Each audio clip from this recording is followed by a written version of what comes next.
The world knew him as a plumber who could barely read. But why did people begin to weep when he stood before them, even when his words failed?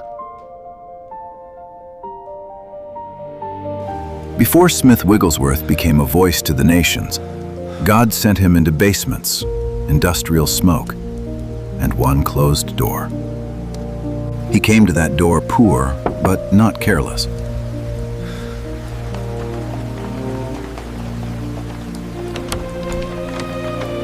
His shirt was clean, his shoes were polished, and he stood like a young man who still carried dignity.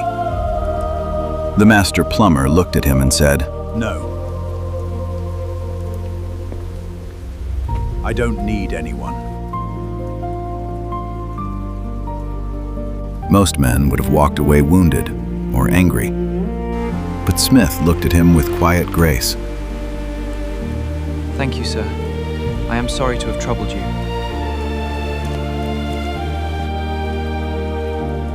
Then he turned back into the Bradford rain, and something about that humility struck the older man. The door opened again. "Stop! Come back!" "There is something different about you. I cannot let you go."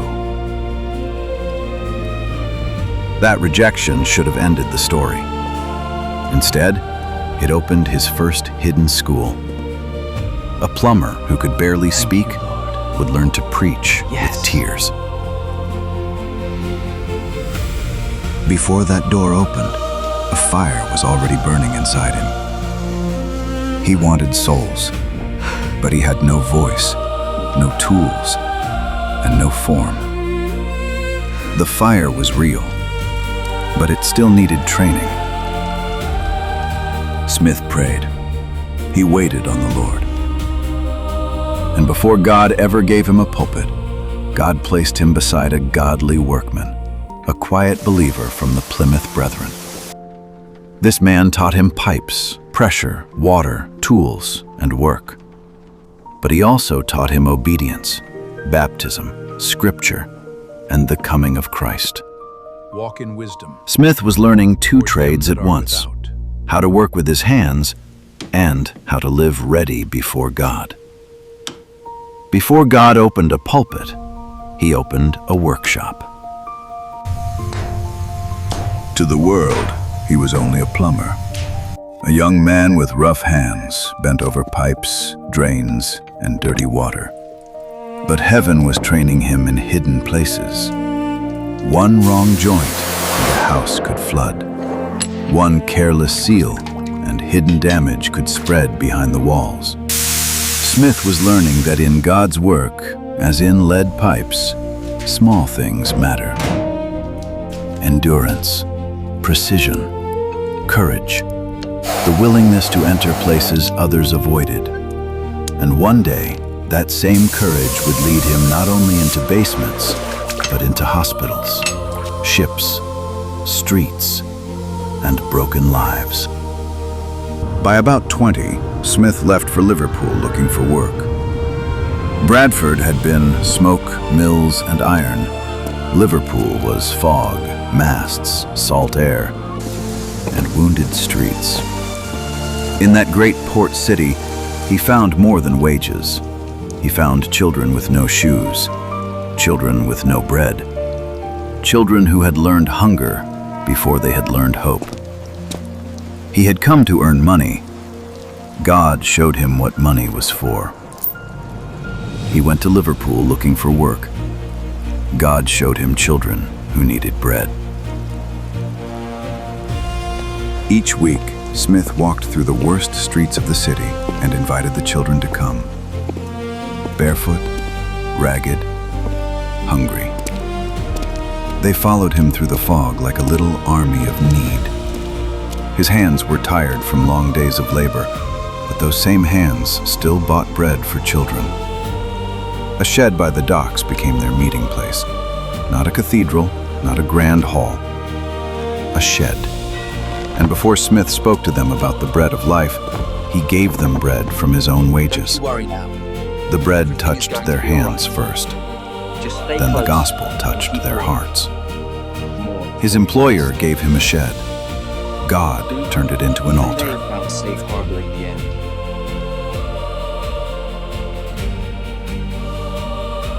But children were not the only ones carrying pain. Smith began visiting hospital wards. He stood near the sick and the dying. Then he climbed aboard ships in the dockyards, vessels from distant corners of the world. Hard men gathered on deck, weather-beaten sailors, men who had faced storms, hunger, loneliness, and death. Before nations ever invited him, Smith climbed onto their ships. And he will give Before crowds ever filled his meetings, he carried Christ into hidden pain. 6 days, he worked with lead. On Sundays, he fought for souls. He fasted, he prayed, he gave the day to God. Children, hospitals, ships, Salvation Army meetings. Again and again, souls came to Christ. He was not building a name, he was watching mercy. 6 days he worked with lead. On the 7th, he fought for souls.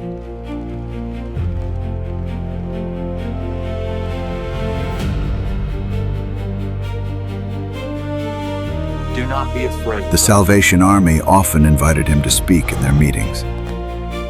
But he was not a natural preacher. He could barely even read the Bible for himself. He had no polished voice, no trained eloquence, no perfect sermon to hide behind.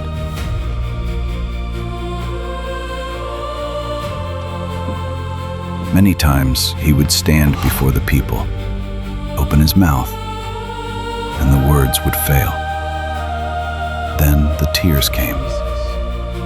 He was not performing. The burden for lost souls was tearing through his heart. Where polished sermons failed to reach them, his sincere, broken-hearted tears broke through.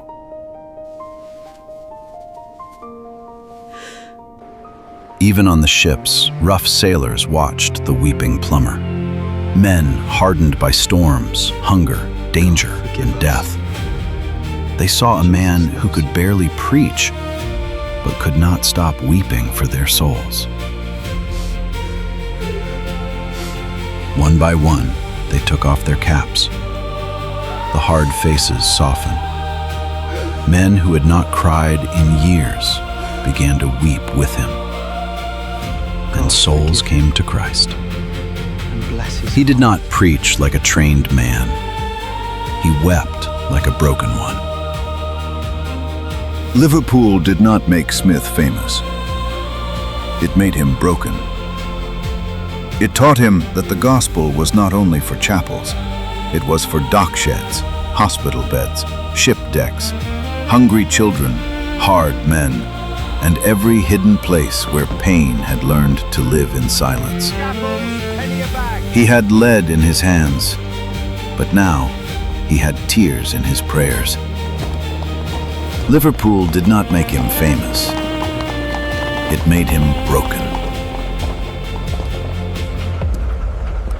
After 3 years in Liverpool, Smith returned to Bradford. His hands were trained by labor. His heart was broken for souls. But the fire still needed form. He still needed scripture deeper in him. He still needed a public voice. And God had already prepared the next instrument of his formation.